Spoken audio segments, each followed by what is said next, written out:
Hello and welcome to The Rambling Director. Today we're going to be looking at something that I actually started to watch the first time because I thought, oh, this is going to be silly. I thought this is going to be just the silliest looking thing. I mean, the way it looked, the trailers, and especially the cast made me think this is going to be amazing. This is going to be like The Room of Christmas Carol movies. And strangely enough, it is one of my absolute favorite versions. I know. Surprised me too. But it is, if you can believe it, absolutely amazing. That it actually uses very, very little of the actual dialogue from the book. The way the ghosts are portrayed, the elements where they have taken parts of the book and expanded it out. And despite the fact that it is only an hour and 20 minutes, it actually holds a lot of really, really beautiful subtext from the book in its hands and kind of stretches it out to let it breathe.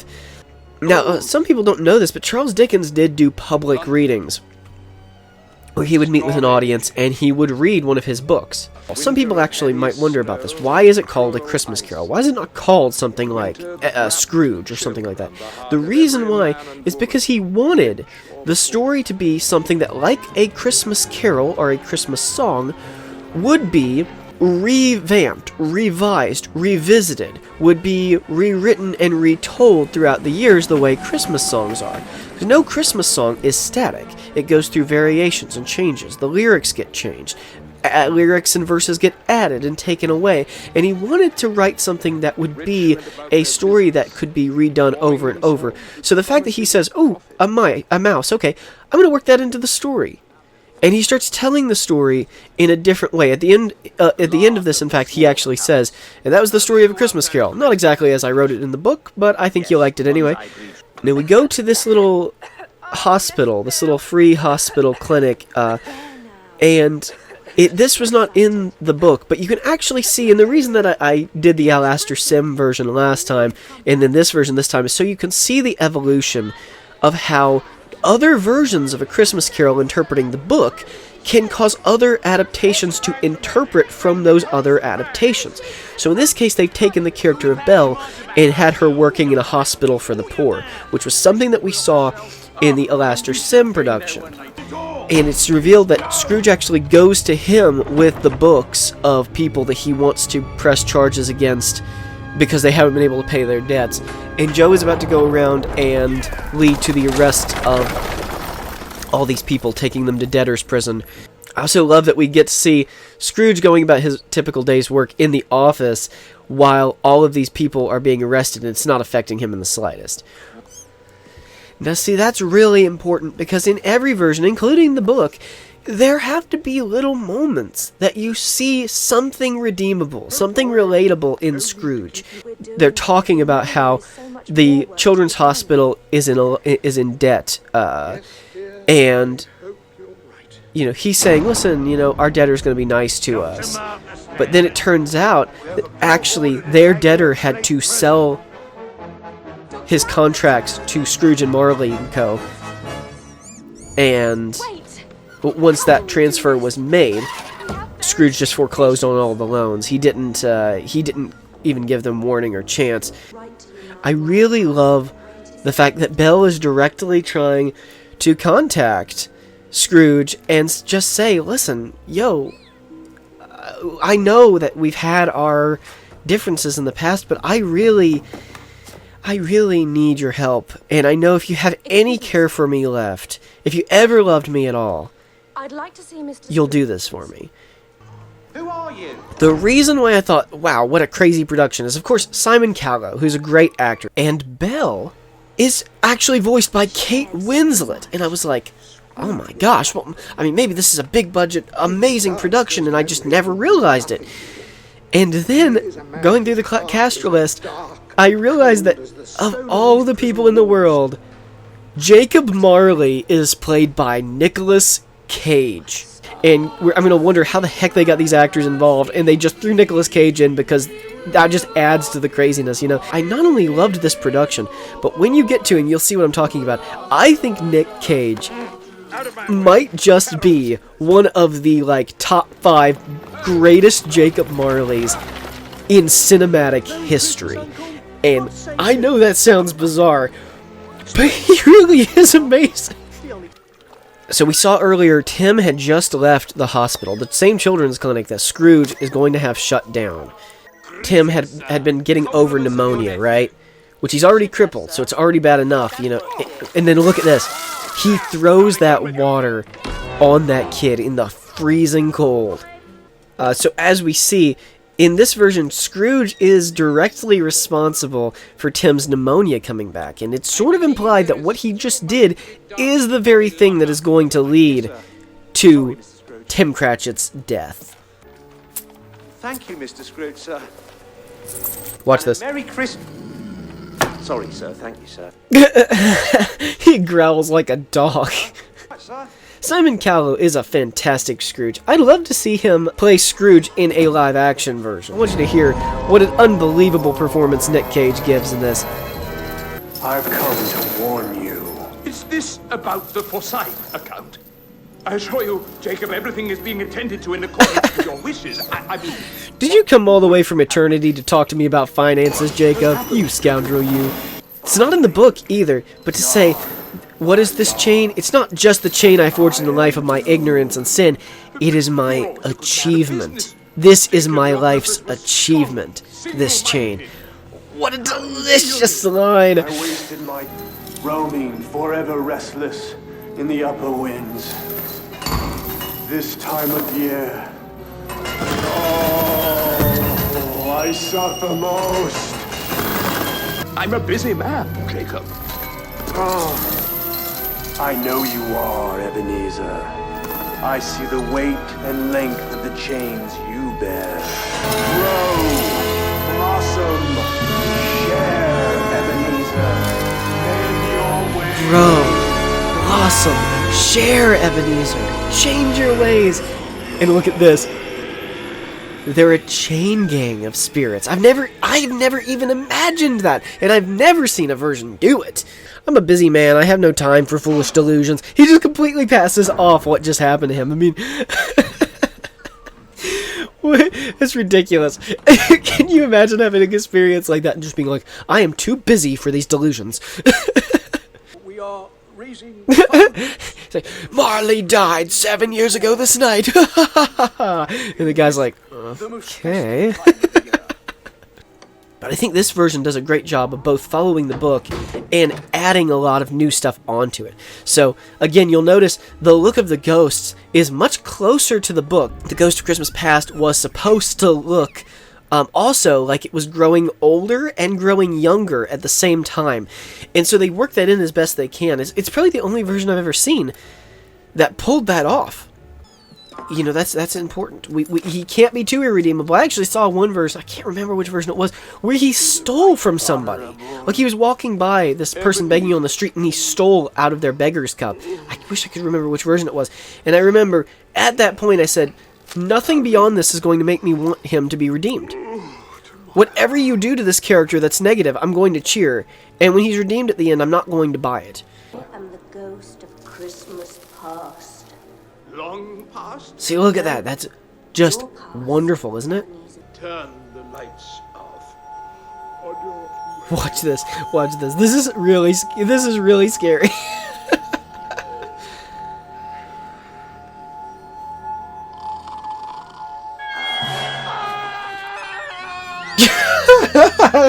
Walk with me. Ooh, Ghost of Christmas Past has some fantastic thigh and side ass action going on. Some side boobage, too.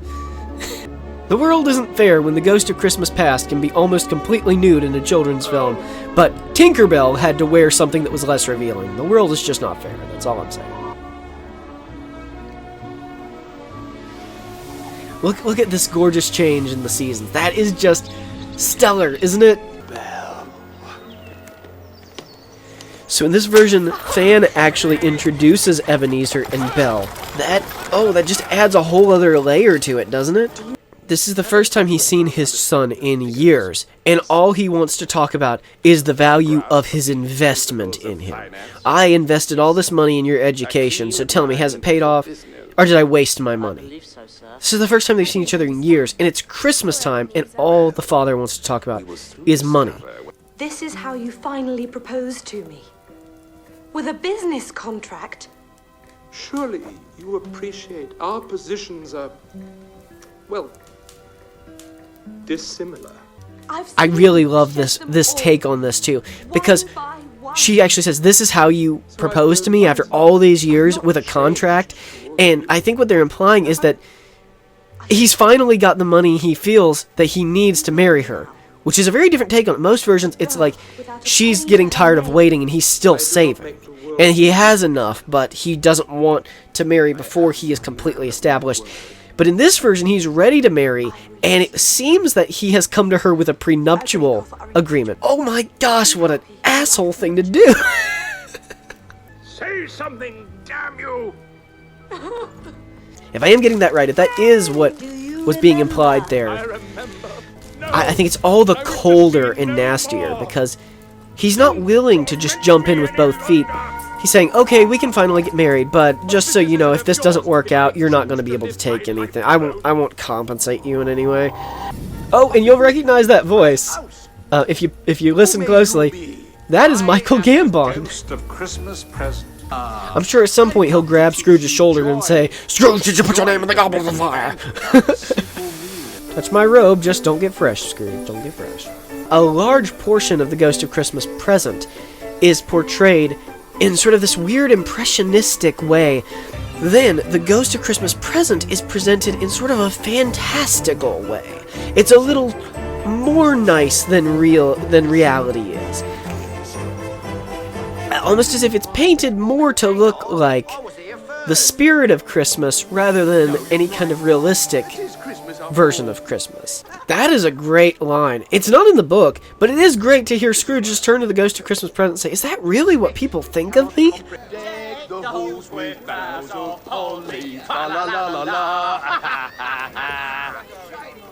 They are that you just saw that right. They are so maniacally rude and mean that they actually laugh maniacally to the tune of a Christmas song.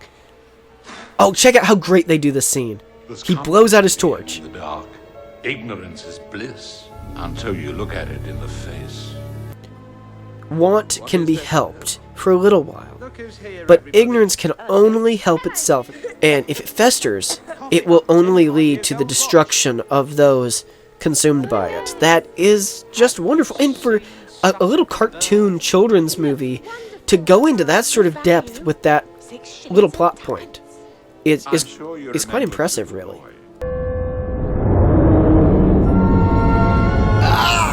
You touched him. Oh, look how beautiful the Ghost of Christmas Yet to Come is. And what makes him so beautiful... I'm not normally a fan of when they put like a skeletal face on him. I prefer they leave the face black. Because the skeleton... A lot of people take that too much as like... an indication that he's the Grim Reaper. And that was not what the book was showing. The book never suggested in any way that he was the Grim Reaper. What makes him so scary in this version, if you notice, he has been drawn by the background artist. And that gives him a little bit more detail, a little bit of flatness, a little bit more of a shadowy look to him. You see that done in some animations like Ren and Stimpy, where they used, or even SpongeBob sometimes, use the background artist to put a lot of very graphic detail into something, or to make something less detailed. And they do that to create an effect of uneasiness or uncanniness. And I think it really works well in this. Can these visions be changed? Or am I past all hope?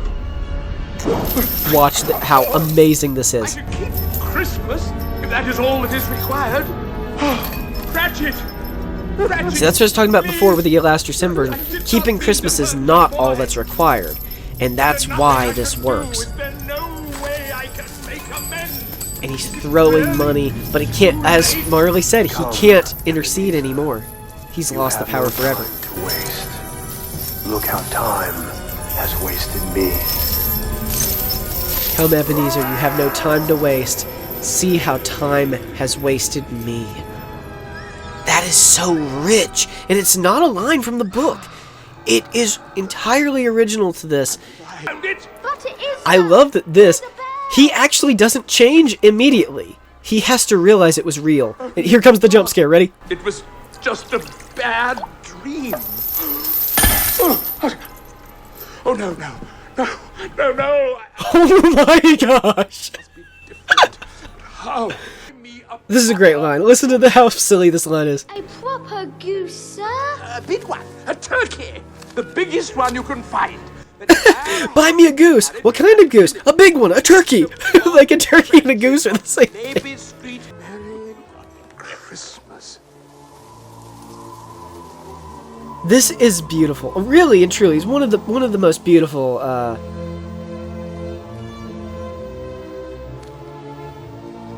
It really is one of the most beautiful elements of the film.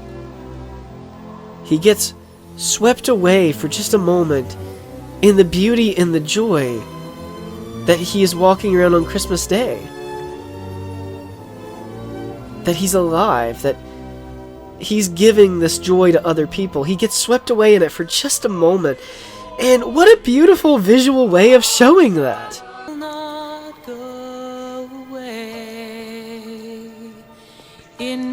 For those of you who didn't know that Kate Winslet could sing, here it is. And he goes to the hospital, but there's nobody there. So it's a bittersweet redemption, because it actually gives Scrooge the knowledge that not everything can be instantly undone and changed.